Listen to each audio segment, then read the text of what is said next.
দেশের গণপরিবহন ব্যবস্থায় শৃঙ্খলা ফেরাতে এবং যাত্রী নিরাপত্তা নিশ্চিত করতে কঠোর অবস্থানে যাচ্ছে সরকার।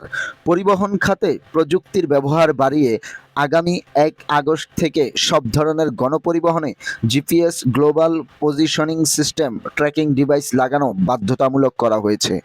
সোমবার 15 জুন সংশ্লিষ্ট কর্তৃপক্ষের এক নির্দেশনায় জানানো হয়, নির্ধারিত সময়ের মধ্যে জিপিএস সংযোগ না থাকলে সংশ্লিষ্ট বাসের রুট পারমিট ও ফিটনেস সনদ বাতিল করা হবে।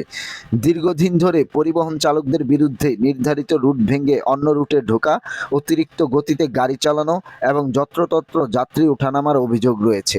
জিপিএস ট্র্যাকিংয়ের মাধ্যমে বিআরটিএ এবং ট্রাফিক পুলিশ কেন্দ্রীয়ভাবে এসব অনিয়ম নজরদারি করতে পারবে।